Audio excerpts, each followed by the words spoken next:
because I'm still at it.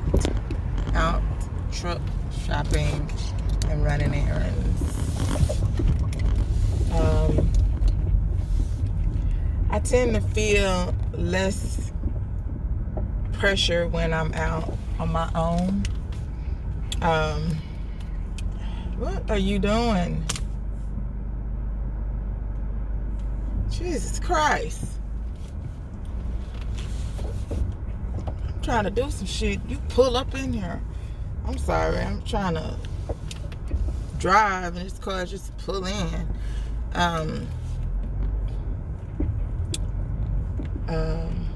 Not saying that with my boyfriend I don't get nothing done, because I definitely get stuff done. I can't park there anyway. But I can park right here. I don't want to park by that car. I'll park right here. Okay.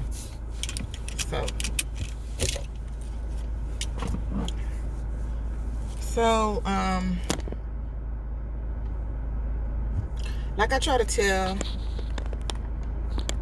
here's the situation that we're having.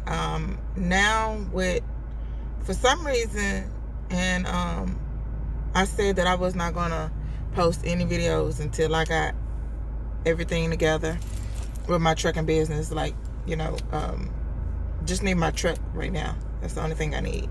And that will get me on the road. That will get me making my money. So I said I wasn't going to post anything until I got everything done to where we're on the truck and we're making videos on the truck. But the issue that I'm having right now is I went to trucking school. When I went to trucking school, I was driving for the post office. I was a carrier. I've been a carrier for a little bit over a year. I've been at the post office for about 2.5. Before then, I always had office jobs. So I was an account manager, banker, credit analyst, things like that. And but I always knew that I could drive trucks and get, I can do a job that involves me using my hands getting dirty. And I have 4 kids, so not a problem. And so when I met my fiance, we spoke about driving, but it really wasn't like, let's do it. Let's get this business going. He worked for a company, and I was at the post office. So we did that. And then one day, he had like a little mishap at his job, and he lost his job. It was like, well, we got to work. Going to go to truck driving school. He went to truck driving school, and they accepted him. He went for a week or two, however long. And all of a sudden, there was an issue with his felony on him.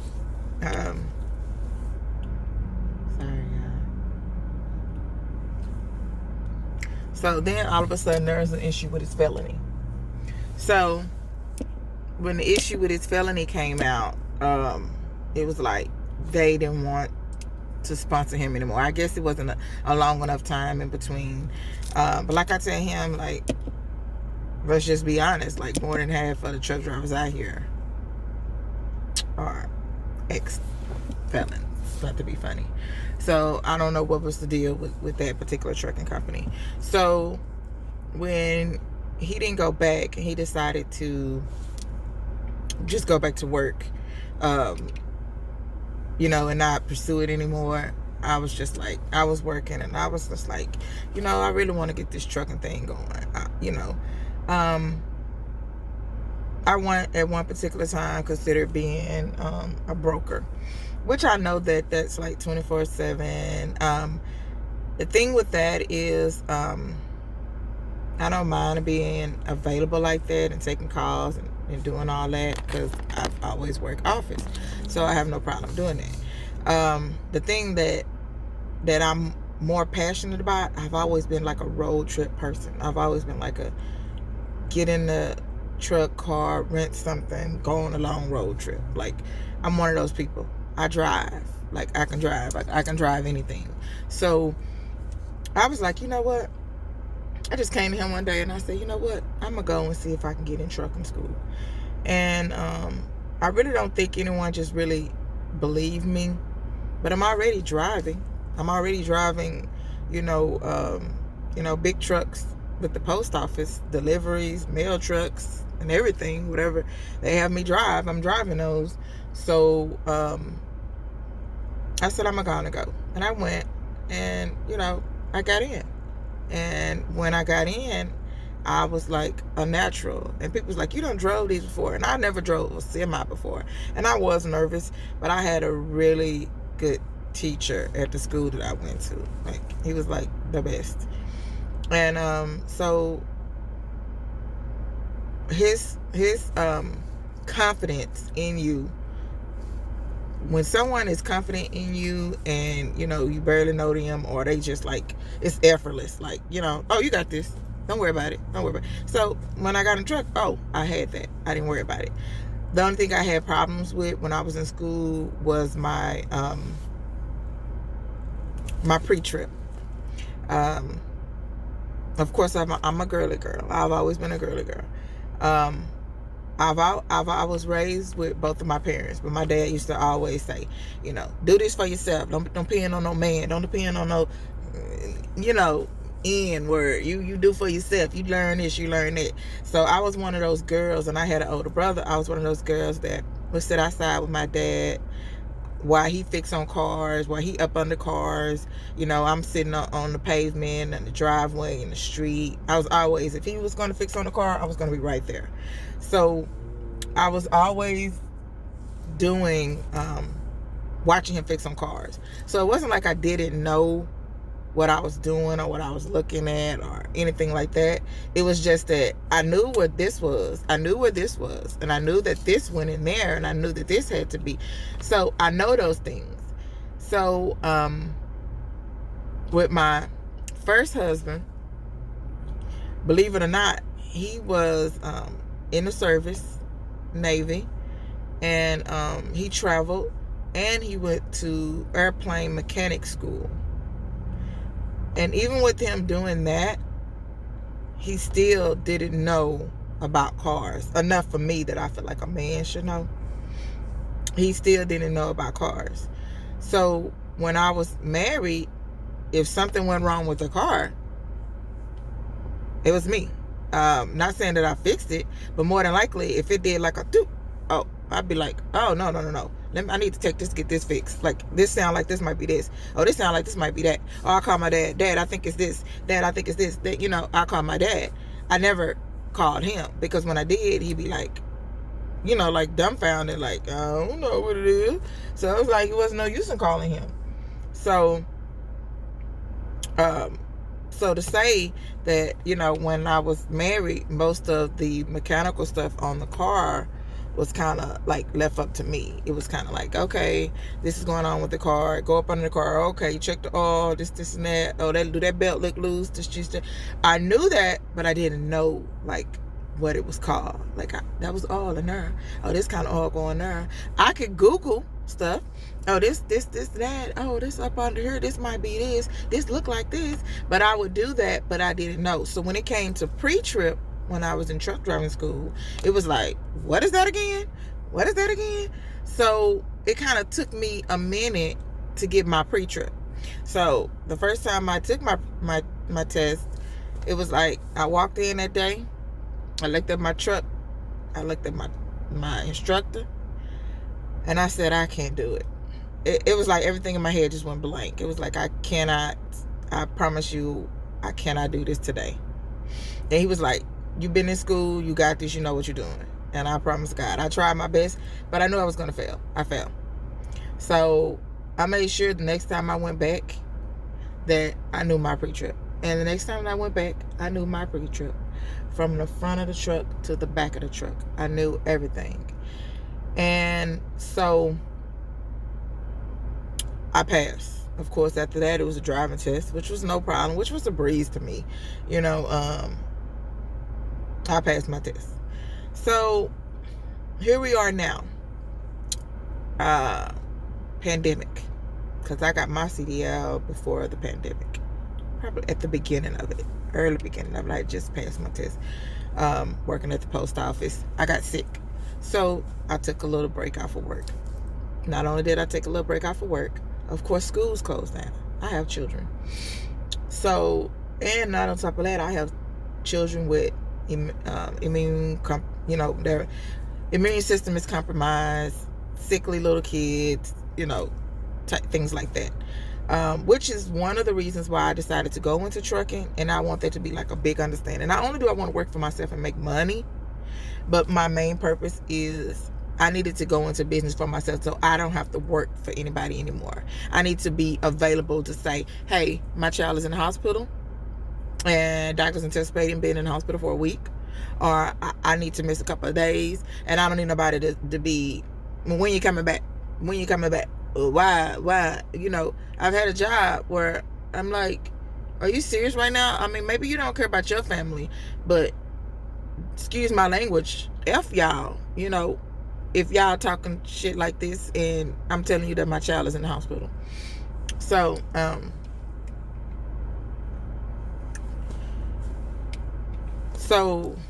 like I said, this got my license at the beginning of the pandemic.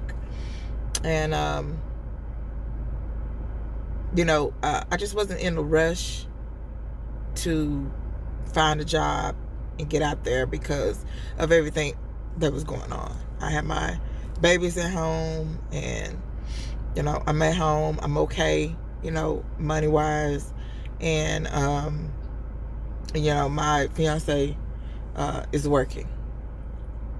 And fast forward toward the end of this pandemic, he gets in another little situation at work, and now I'm like, you know what? Forget it.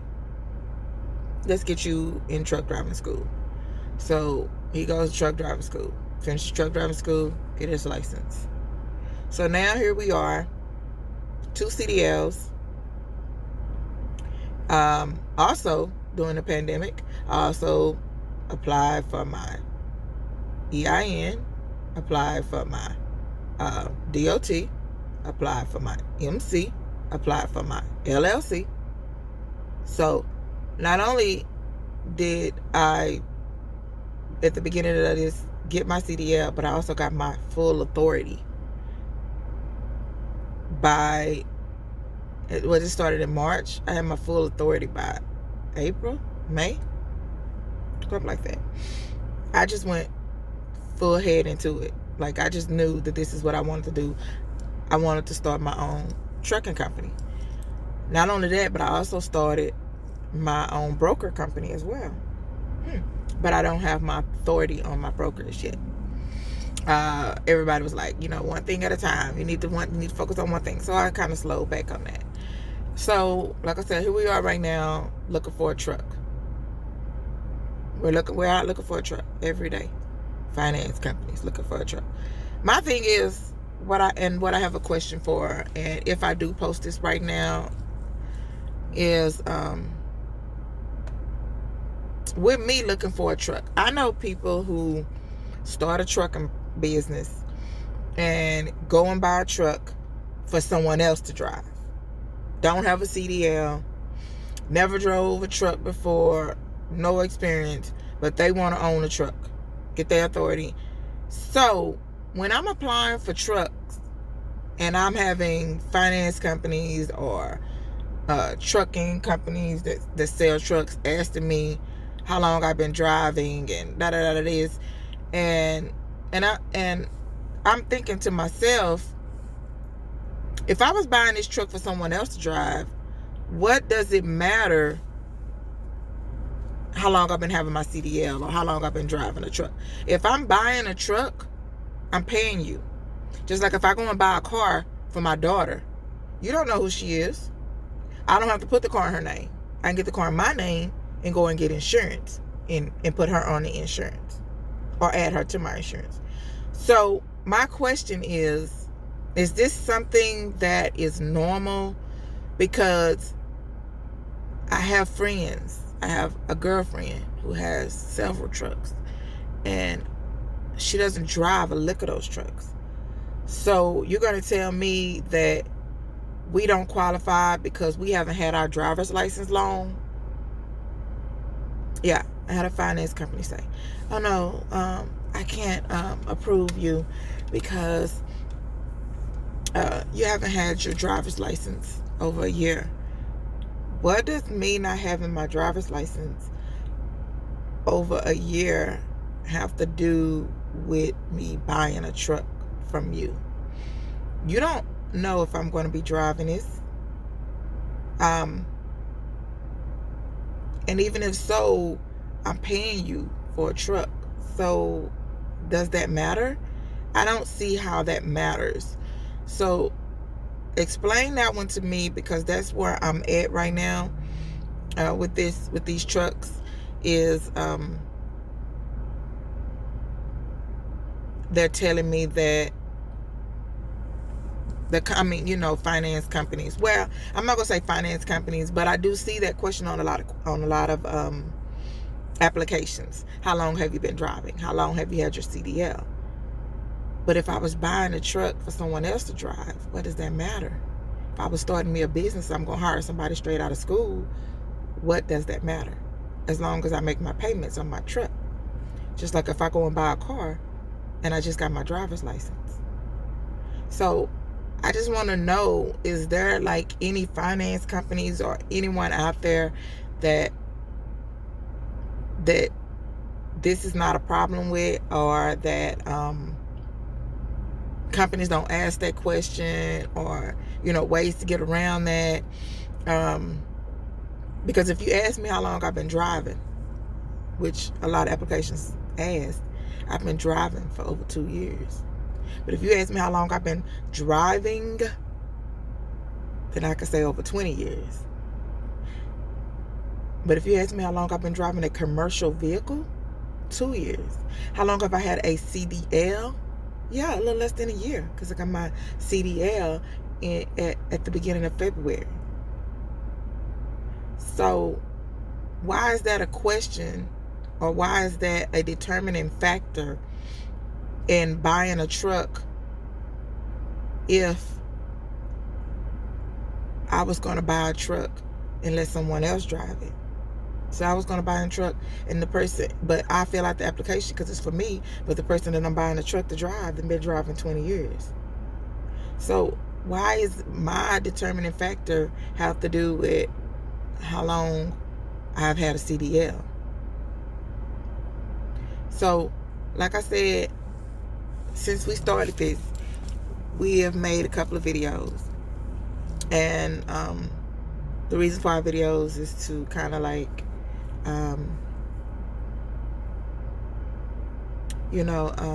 just document like a little bit of our journey. So, I'm going to, I guess, now that I have questions that I feel like that I need to go ahead and start uploading some of my videos and see if I can get some comments or answers to some of my questions. I'm going to go ahead and start to download these videos in the order that I made them, even though this is the one that I kind of really want the questions to go to. I'm going to start to download some videos. Download my videos to YouTube under my company name to see if I can get some answers.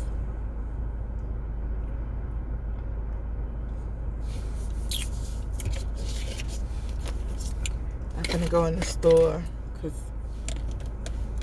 people are coming out looking at me like, why is she talking to her phone? Because I'm trying to become a YouTuber. So I'm gonna go ahead and upload. And this is my longest video. Maybe because I'm just sitting in the car and like literally sitting in the car in front of this store. Just left from Penske Trucking to talk to someone about buying or leasing. And I also want to know anyone have an opinion on buying or leasing. And my thing with that is, and I'll talk about that in the next video, My thing about that is I don't want discouragement on either one of them, because I just don't want discouragement. I don't want negativity. Nothing in life is going to be easy handed to you. So for you to be like, oh, you better not do leasing. Oh, why you want to buy a truck? And I have my own authority. My own LLC. I have my own business accounts, my own business credit cards. All off of this business. The only thing I don't have is a truck. And money. So,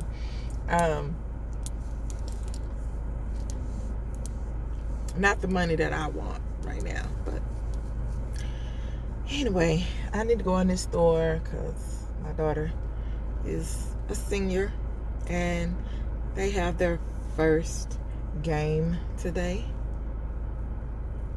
and I gotta go and get her so she can make the bus. She is captain of the flag team that follows the band. So they have their first game today. I'm not going because they're not performing. I'm just gonna take her. But I wanted to go ahead and get on right now because I just left Penske and then I was gonna go somewhere else, but I don't have time. I'll just be trying to get some things done when honey is at work, so it don't look like I'm not doing anything, especially because I didn't have to get up with the kids or anything like that. But introducing myself, I am new to YouTube, very new, so, and this is all about my journey to starting my over-the-road team trucking company.